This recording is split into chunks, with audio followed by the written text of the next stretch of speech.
Chapter 1. Habang nagbabasa si Rhea de la Cruz sa isang magazine, hindi maalis-alis ang kanyang mga mata sa isang lalaki na nakatambad sa binabasa niya. Oh my goodness! Ang gwapo niya at ang hot pa.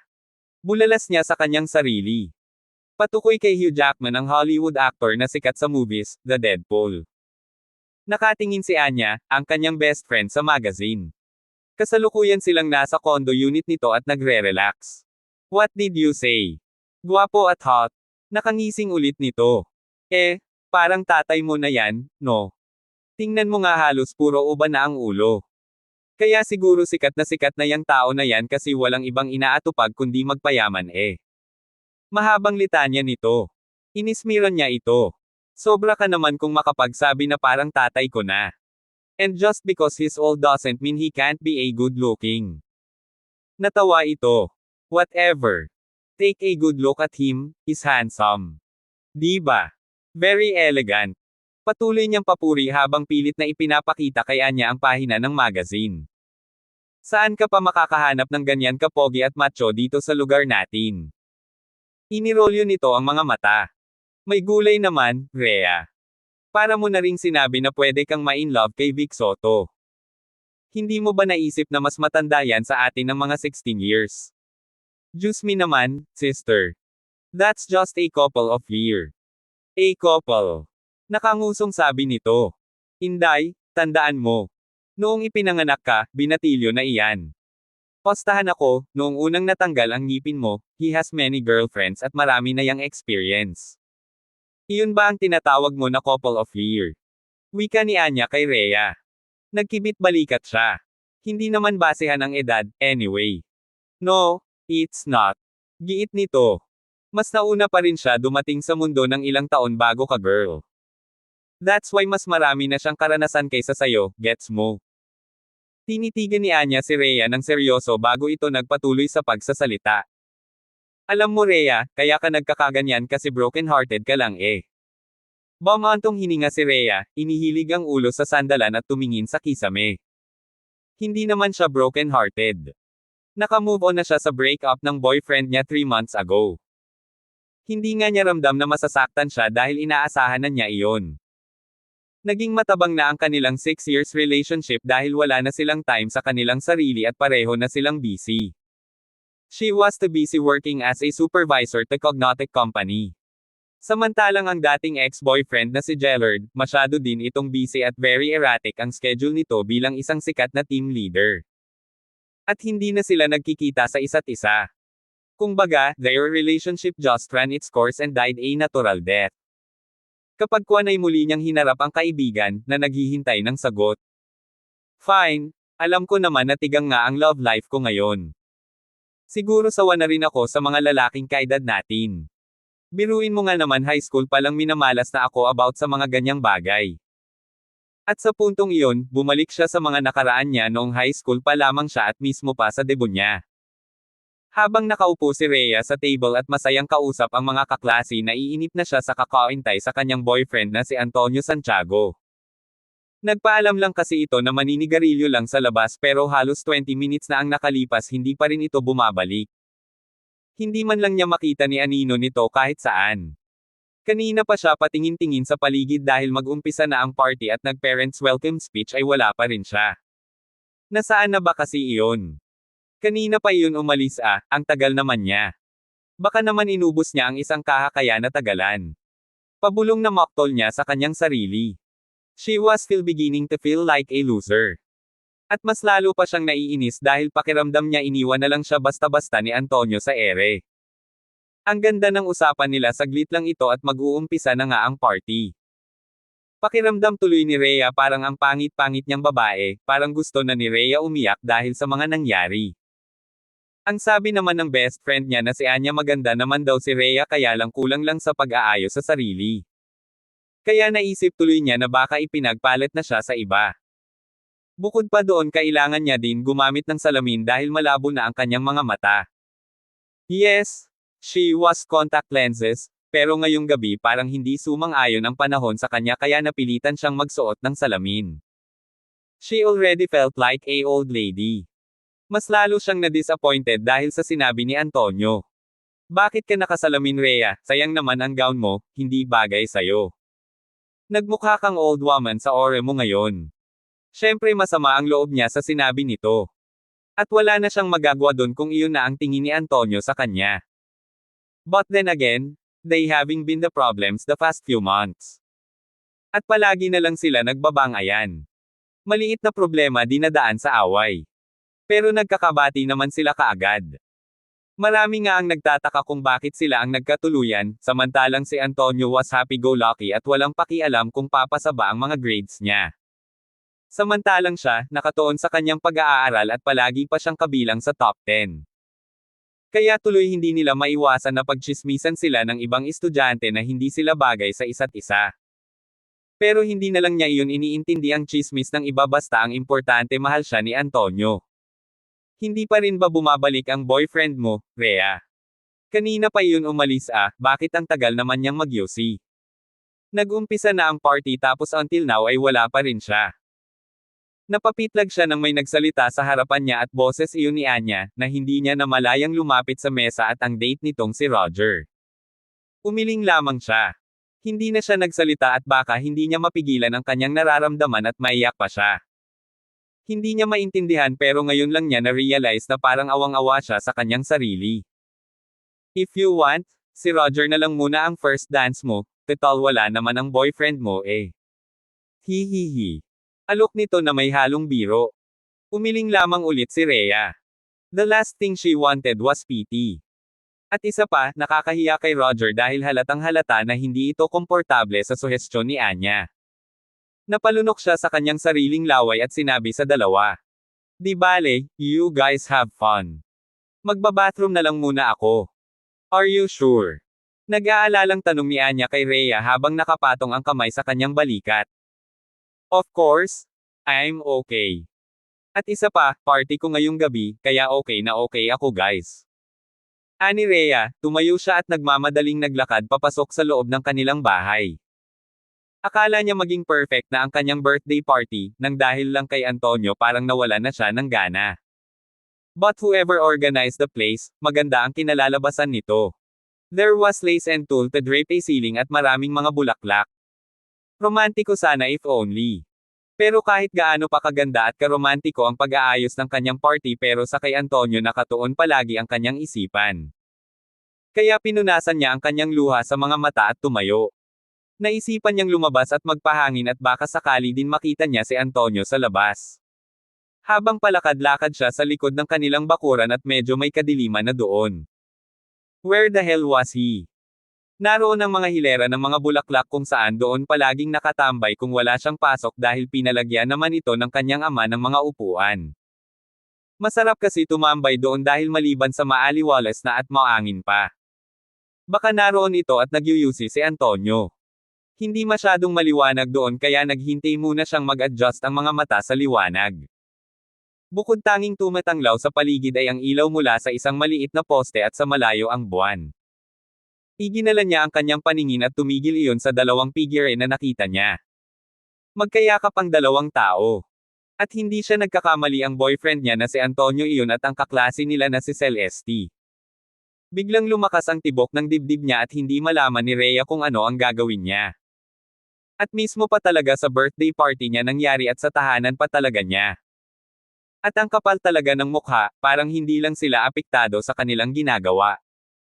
Gustong tumakbo ni Rhea paalis kung nasaan ang dalawa, pero hindi niya magawa. Maya-maya ay humarap sa kanya ang dalawa, marahil naramdaman ng dalawa ang presensya niya. Pero hindi man lang nakitaan ni Rhea na may guilt sa kanilang sarili. Gaano na ba siya katagal niloloko ni Antonio? At nagawa pa talaga ni Celeste nang umisi sa harapan ni Rhea. Kung hindi lang talaga siya nagpipigil malamang sinabunutan na niya ito, kaya lang may natitira pa talagang pasensya sa sarili niya. At ayaw niya masira ang party niya kaya pinalampas na lang niya. Mga bastard! Kailan niyo pa ako niloloko? At ikaw naman Antonio, wala na bang natitirang respeto ang sarili mo para dito mo talaga gawin? Mga walang hiya kayo, sa party ko pa talaga ginanap ang kawalang hiyan yung dalawa. Napakawalo mong kwenta Antonio, wala kang bayag, buweset ka. Galit na sigaw ni Rhea sa dalawa. Tumatakbo si Rhea papasok sa kanilang bahay habang umiiyak. She felt lost and disoriented. Sa bilis ng kanyang pagtakbo, hindi niya namalaya na may kasalubong siya. She hit the oncoming figure with full force. Hinintay niya ang kanyang pagbagsak pero hindi iyon nangyari. Gulat siyang napatitig sa isang tao na humawak sa kanyang braso. Ramdam niya ito na mahigpit ang pagkakahawak. Napayuko na lamang siya dahil ang nabangga niya ay ang kanilang pogi na teacher na si Gerard Guzman. Yes, lahat ng teacher na may hawak ng subject niya ay inimbitahan niya sa kanyang debo. Are you okay? Tanong ng kanyang teacher na halata sa boses ang pag-aalala. Binalot ng hiya si Rhea, hindi malabong lusaw na ang kanyang makeup at baka nga nagkalat na ang eyeliner sa mga mata niya dahil sa kakaiyak. So sorry po sir. Pautal-otal niyang wika. Pagkatapos ay binawi niya ang kanyang braso at nagtatakbo sa loob ng kanilang bahay. Nag-ayos siya sa kanyang sarili at bumalik na sa lamesa. Maya-maya ay tinawag na ang kanyang pangalan. Ang iniisip niya paano na siya nito wala na siyang kapartner. Dahil ang partner niya na si Antonio ay naghahanap na ito ng iba at tinoon pa talaga sa party niya. Kung minamalas nga naman siya, neinsulto na nga ang kanyang pagkatao at sa birthday party pa talaga niya nangyari. At ngayon wala na siyang first dance. Habang nakatayo siya sa harapan at nag-umpisa na ang cotillion dance para siyang nauupos na kandila dahil walang Antonio na lumapit sa kanya. At nang mag-umpisa napapatak ang kanyang luha sa mga mata nagulat siya nang biglang nagpalakpakan ang mga dumalo sa party. Paano ba naman tumayo si Teacher Guzman at inilahad ang kanyang kamay? Dahil sa pagkabigla, kaagad naman itong inabot ni Rhea kahit nahihiya siya. Don't worry, I'll be save you. Masayang sabi ni Teacher Guzman. Just plaster a smile on your face and soon this will be over. Bulong nito habang nagsasayaw sila sa harapan ng maraming estudyante. Thanks sir. Nahihiyang sabi niya. He was perceptive enough to know that she was in an embarrassing situation. For what, Rhea? Pagmaang-maangan nito, sabay kindat. She felt tears threaten to fall at his kindness. He swiftly tapped her chin. Hey, cheer up. This is your happy occasion, and especially it's your debut party. Napakagatlabi siya. At nakita pa niya si Antonio at Celeste na magkatabi sa iisang lamesa at parang masayang-masaya pa. At ang kapal talaga ng mga pagmumuka at hindi pa pala ito umalis. At wala nang dahilan na manatili sila sa party ni Rhea dahil sa natuklasan niya kani-kanina lamang. Ang hirap po talaga sir intindihin ang mga nangyayari, lalo na at harap-harapan kang niloloko. Sagot niyang di mapigilan ang pagkabasag ng boses. At alam lahat ng estudyante at ng mga teacher ang relasyon nilang dalawa ni Antonio. Kaya hindi posible na nalaman na nito ang nangyari kay Rhea sa pag-iyak pa lamang niya kanina. Rhea, bata ka pa. You have your whole life ahead of you. I promise, in a few months' time, this will make seem like nothing. Sagot ng kanyang teacher habang nakangiti. Bumantong hininga siya at pabagsak balikat na tumingin sa kanyang teacher Guzman. Hay nako sir, sana nga ganon kadali makalimot. Wika ni Rhea sa kanyang teacher. Tumingin ka sa akin Rhea. Utos ni Sir Guzman. Tumingin si Rhea sa kanyang teacher. Ngayon lang siya nakalapit ng husto rito. At ang haba pala ng pilak mata. Sa tagal nilang magkasama, sa iisang room pero bakit ngayon lang niya ito napansin ang gwapo nitong mukha. Alam niya ang sagot, kasi kakalabing-8 pa lang niya ngayon at si Sir Guzman naman ay 30 na. She never thought of him in that way. There is someone out there for everyone. Anito habang titig na titig kay Rhea. You just to find the one, and then he has to find you. Wika ulit ng kanyang teacher. Tumango si Rhea, napatulala siya sa boses ng teacher niya. Sana nga, magdilang anghel ito. Umaasa siyang makahanap ng taong mag-ara, mabait at kasing gentleman niya. Kung sana kasing edad lang niya ito siguro those schoolgirl fantasies. At ngayon, habang nakaupo siya sa sofa ng kanyang friend, masasabi ni Rhea na finding the one is just an impossible. Hindi nagdilang anghel ang dati niyang teacher na first dance niya sa kanyang cotillion. Pagkatapos kasi ni Antonio, nagkaroon din siya ng college boyfriend, pero hindi rin sila nagkatuluyan. Nauwi rin siya sa pagiging two-timer sa kanya. Masyado itong hayok sa mga babae, which she blamed on his hormones. After noon, nagkaroon din siya ng karelasyon sa dati niyang trabaho, at natapos din sa ganoong sitwasyon. Bukod tanging si Arthur lang ang hindi nangangaliwa. That being said, gayunpaman did not mean na hindi pa rin makirot ang tama. It's her to know she was not good enough for anyone. Na hindi pa rin niya nahahanap ang the one. At syempre, inaasam niyang makatagpo ng may magmamahal sa kanya ng buong buo at hindi siya lulukuhin. Hindi katulad sa mga ex-boyfriend niya na niloloko lamang siya. Medyo nakaramdam siya ng inggit sa kanyang kaibigan na si Anya dahil magpatali na ito sa madaling panahon. Habang si Rhea naman ay mag-27 na at mag-umpisa na naman siya ulit sa pakikipag-date. Diyos me naman, Rhea. Bulalas ng kaibigan na bumasag sa kanilang katahimikan. Matagal na iyon, no? Past is past. Exactly. Nagsimula sa mali. Mahihirapan ngang maging tama, sagot ni Rhea.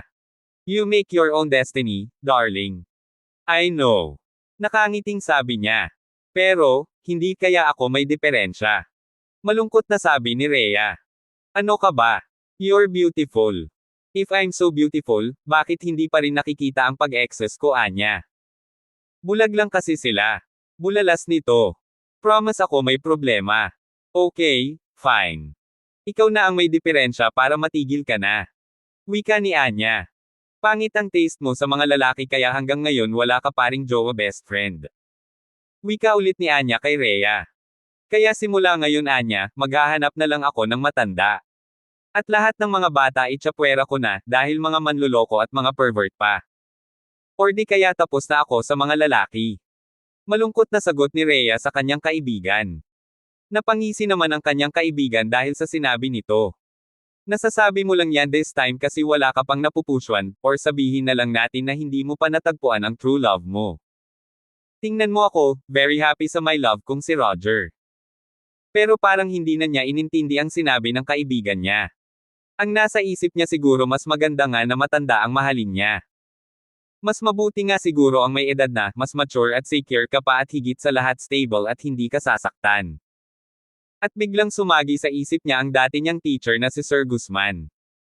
Katulad ba kay Sir Gerard? Sir, who? Tanong ni Anya. Ipinaliwanag niya ang pagbalik tanaw.